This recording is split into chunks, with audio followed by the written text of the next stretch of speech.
Galera, o Corinthians ainda mantém a chance de classificação para a fase de mata-mata do Campeonato Paulista. Nesse momento, o Corinthians está um pouquinho atrás do segundo colocado, que é o Inter de Limeira, é 4 pontos, mas lembrando que o Inter de Limeira tem um jogo a menos que vai fazer nesse meio de semana, né, contra o São Paulo, e esse jogo pode definir o futuro, né, do grupo C, o grupo do Corinthians, né. O Corinthians perdeu para a Ponte Preta, perdeu em casa, né, o Corinthians perdeu a chance de ficar um ponto, né, de assumir a segunda colocação. Agora o Corinthians não depende mais dele, precisa vencer mais 2 jogos e tem que secar o Inter de Limeira e também a equipe do Mirassol.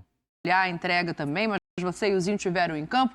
O que faltou? Foi falta de sorte, bola na trave, o goleiro pegou? Foi falta de diferentes jogadas? Foi muito cruzamento na área e muito cruzamento errado também? O que está faltando para o Corinthians? A galera da Ponte Preta, a zaga da Ponte Preta toda e a do Guarani, eles estão tudo com a cabeça dentro do balde de gelo agora. Porque o que eles cabecearam de bola nesse jogo entre Guarani e São Paulo e Ponte Preta, Corinthians e Ponte Preta, foi absurdo. Muita bola na área.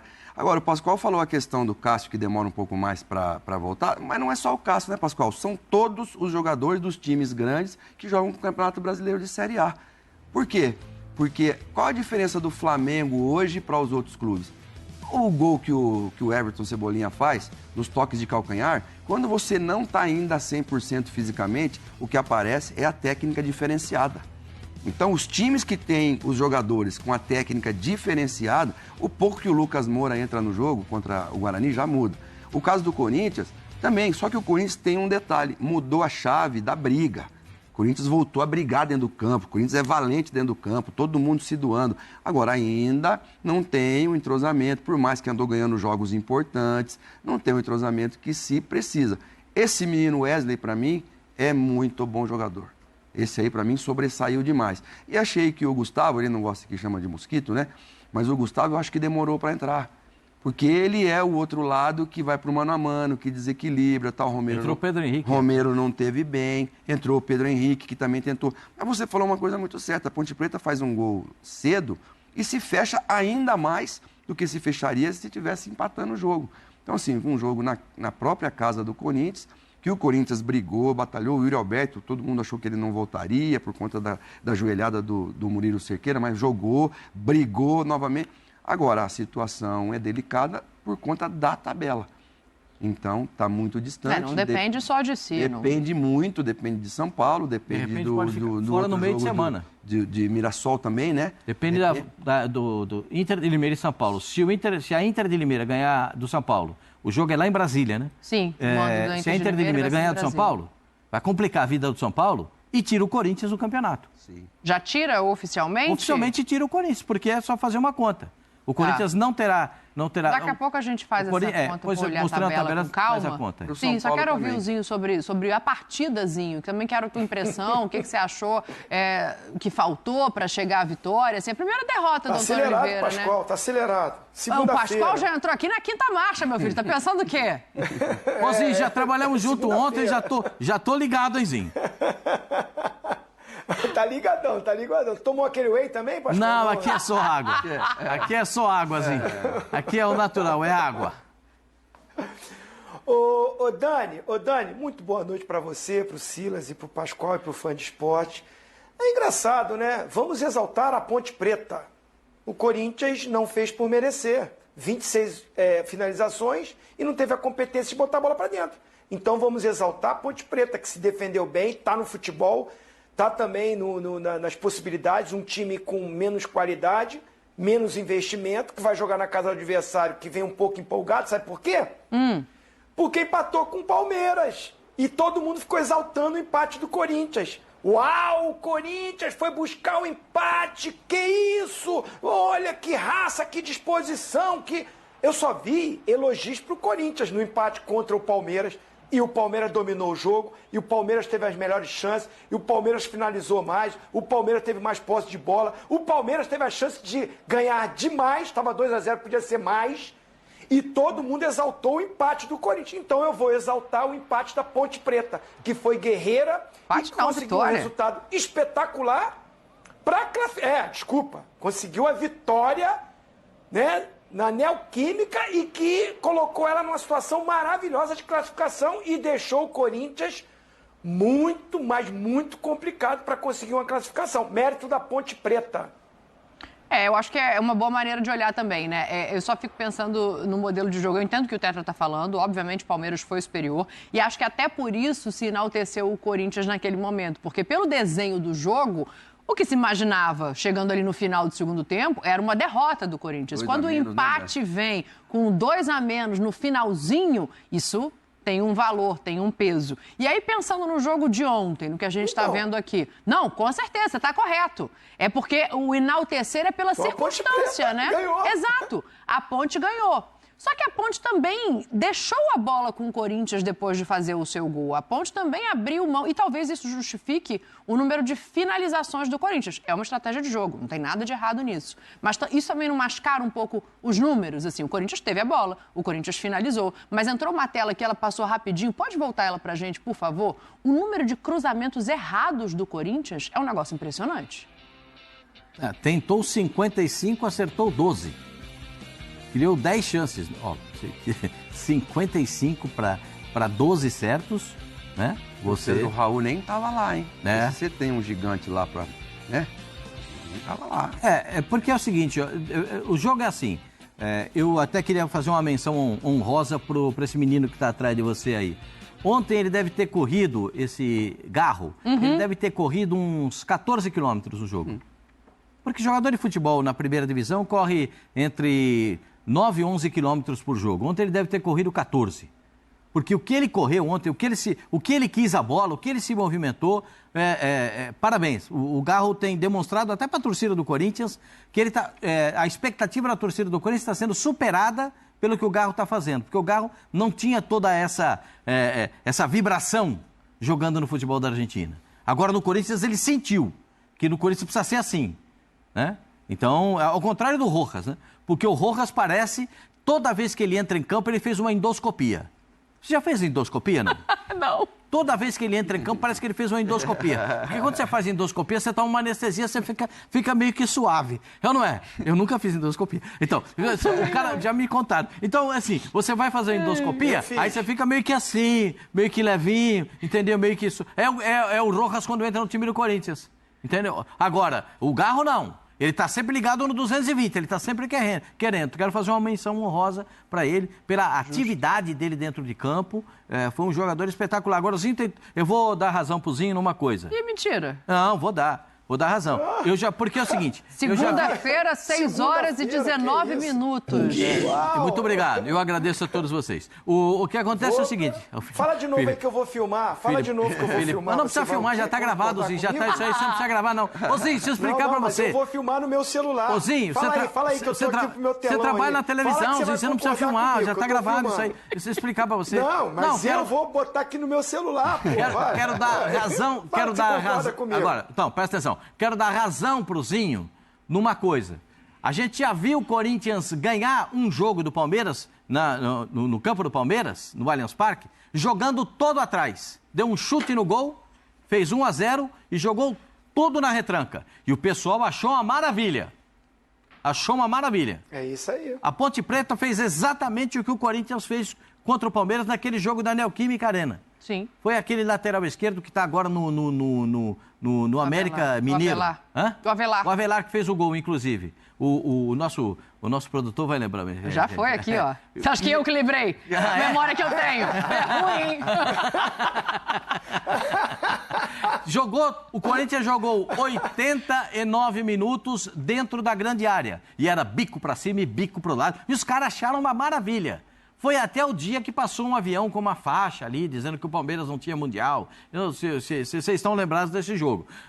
Aí, o que acontece? Vai jogar o Corinthians e Ponte Preta, a Ponte Preta faz o que fez, aplausos para a digno, não é bonito de ver, mas é digno. É uma maneira de jogar. Mas a Ponte ganha do Botafogo lá em Ribeirão e a Ponte ganha do São Paulo lá no Moisés Lucarelli em Campinas. Então, assim, não é um time que você fala, foi muito... Não, foi uma estratégia.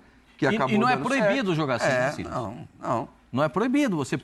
As táticas de jogo, você escolhe a que você quer botar dentro de campo. né? A Ponte Preta escolheu uma tática de jogo e aplicou contra o Corinthians. Méritos para a Ponte Preta. Depois a gente vai falar de outros jogos. Por exemplo, o Corinthians poderia ter matado o jogo. O São Paulo poderia ter matado o jogo. Vamos chegar já, entendeu? Empatou. O excesso de preciosismo. Tô falando que ele está demais, nem falta de qualidade. Agora, o Corinthians teve, teve em alguns momentos falta de qualidade na finalização. Chute equivocado, bola que sai prensada no campo e sai carambolando. Teve falha técnica. Em outros momentos, o que teve? A ansiedade de fazer o gol, porque o gol não saía. Então você fica ansioso para fazer o gol, ele não sai, e você acaba errando na finalização, porque você quer tirar muito do goleiro e a bola acaba saindo. As duas cabeçadas, por exemplo. O Torres tentou tirar o máximo que ele pôde do goleiro, porque o goleiro estava pegando. Sim. A bola passou. Aí vai no Yuri Alberto, aquela cabeçada. Passa tão perto da trave, ele tem a bola na trave. Quando foi no gol, o goleiro pegou, né? O goleiro pegou. A do Wesley foi muito boa. Que ele corta para dentro, corta de novo e chuta forte. E o Pedro Rocha, né? Não, João. O quê? O goleiro da Ponte Preta. Pedro Rocha. Pedro Rocha vai muito bem nessa bola. Era um chute forte. Não tinha outra coisa também para o Wesley fazer. Que eu estava olhando o lance, achei que ele podia ter Acho tirado. Bola do primeiro tempo? Dessa bola do que ele leva e entra em diagonal. Isso. E muito bem, mas... Agora eu fico pensando o seguinte, eu vou até ouvir o Antônio Oliveira, porque, o Corinthians não depende mais só de si para se classificar no Campeonato Paulista, né? A Inter de Limeira vai jogar o jogo atrasado com o São Paulo meio de semana, jogo em Brasília, e se vencer já tira o Corinthians. Mas o Antônio Oliveira fala em desgaste, então eu fico pensando o que pode ter de positivo numa eventual não classificação. Vamos ouvir o Antônio para a gente debater isso aqui. Em alguns momentos sentimos que alguns jogadores já estavam algo desgastados, o que depois isso reflete-se muito, principalmente em tomadas de decisão, portanto, e nessa perspectiva, em alguns momentos, tivemos pouco discernimento, mas de qualquer das formas, mais uma vez eu digo que estou orgulhoso dos meus jogadores, entregaram-se basicamente naquilo que é a nossa forma de jogar e naquilo que é a procura de uma hipotética classificação. Bom, português reclamando do calendário no Brasil. É raro, mas acontece muito, né? E aí a situação... Ele já estava no futebol brasileiro. Eu sei, estava no Cuiabá, mas tá falando quarto e domingo no futebol brasileiro é a regra. A exceção é o que acontece essa semana, que é domingo e domingo. Mas, enfim... Ok, vai ter tempo para descansar o time, para trabalhar o time. A gente está vendo aí a situação que você tinha citado, Pascoal. Se a Inter de Limeira chegar a 17 pontos... Com a vitória contra o São Paulo, o Corinthians pode fazer o que quiser, no máximo chega a 16. Porque o Corinthians tem 2 jogos apenas para fazer. Coloca os jogos de cada um aí pra gente pensar. Então, pro Corinthians, tem um lado positivo em não classificar ou chega uma crise? Se não classificar? Não, pelos 5 primeiros jogos que o Corinthians foi aquela tragédia que a gente viu, né? Perdeu 5 jogos consecutivos. Se você falar em evolução do time taticamente, eu não consigo ver nenhuma evolução tática no time do Corinthians, né?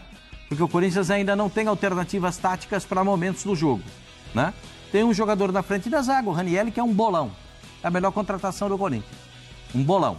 Agora, para classificar, o Corinthians tem que jogar contra o Santo André. O Santo André tá pedindo para cair. E o Água Santa tem um confronto São Bernardo, né? Contra o São Bernardo, mas tem um jogo... É sempre um jogo engarrafado esse contra o Corinthians, viu? Então esse jogo do Água Santa contra o Corinthians é sempre engarrafado. É sempre aquele jogo esquisito. A Inter de Limeira, na verdade, tem o São Paulo antes, né? Tá ali embaixo, ó. O jogo do São Paulo. Atrasado da quinta rodada. Esse jogo de meio de semana que vai ser em Brasília. Depois tem Ituano e Santos, né? Mas se já ganhar Se fizer 3 pontos... Os próximos 3 pontos, porque o Corinthians... Ou seja, se a Inter de Limeira empatar os próximos 3 jogos, o Corinthians já não tem mais chance. Por mais que vença os seus 2. Porque o Corinthians faz 16 no máximo. Sim. E a Inter de Limeira chega a 17 com 3 empates. Com 3 empates. A Portuguesa vai jogar contra o Mirassol. A Portuguesa estava numa zona de rebaixamento. O time da Portuguesa não é bom. A chegada do Pintado é que melhorou o time da Portuguesa, né? Mas o time da Portuguesa não é bom. O São Bernardo é um time que é bem arrumado. Então, eu acho que o Corinthians vai ter muita dificuldade para classificar. Quando a classificação não está nas suas mãos, ela já não te pertence mais, ou seja, você, com seus resultados, não é capaz de superar os seus adversários diretos, e ainda tem o Mirassol que pode ultrapassar o Corinthians, né? Sim, em termos por de isso estava ali. classificação. Não é só a Inter de Limeira, tem o Mirassol também, que pode, né, numa combinação de resultados, ficar à frente do Corinthians. Eu acho Galera, tanto, né, uma coisa que não foi dita ali, né, pelo que estão falando, parece até que, né, o Mirassol, né, Inter de Limeira não tem o mesmo número de pontos. Tem sim. No caso aqui, o número de vitórias do Inter de Limeira é maior, né, e o saldo de gols também, por isso está na frente da equipe do Mirassol. Mas caso uma dessas equipes vença, chega a 17 pontos, acabou. O Corinthians não tem mais chance de classificação. Vai depender muito do resultado desse jogo, né? Quanto de pontuação as equipes vão alcançar, galera. E deixa nos comentários aí se vocês acham que o Corinthians vai conseguir avançar para a fase de mata-mata. Na minha opinião, galera, só do Corinthians ter se salvo do rebaixamento já foi um alívio, porque do jeito que o Corinthians estava, se não troca de treinador, o Corinthians iria para a segunda divisão do Campeonato Paulista. Antônio Oliveira chegou, mudou o astral do time. O time do Corinthians tá com outra cara, tá jogando de outra forma. Perdeu pra Ponte Preta, beleza, perdeu. Mas é uma equipe que joga totalmente diferente. É uma equipe, na minha opinião, uma equipe recuperada e que vai se recuperar ainda mais na temporada. Agora também o torcedor tem que ter calma, não adianta o torcedor fazer protesto porque não se classificou pra fase de grupos pra fase de mata-mata do Campeonato Paulista. Não tem que discutir. O Antônio Oliveira não tem culpa disso. Se tiver que fazer alguma coisa para cobrar, tem que cobrar a diretoria, que prometeu coisas e não conseguiu nada até agora. Mas o trabalho dele é de recuperação, é pensando no Campeonato Brasileiro, é pensando também em Copa do Brasil, né? Então tem que ter um pouco de paciência, porque o Corinthians tem tudo para poder fazer um bom ano com o técnico Antônio Oliveira. Se você confia no trabalho do Antônio Oliveira, deixa nos comentários a opinião de vocês, deixa seu like e se inscreva também no nosso canal para você não perder nenhuma novidade do seu time de coração aqui no nosso canal.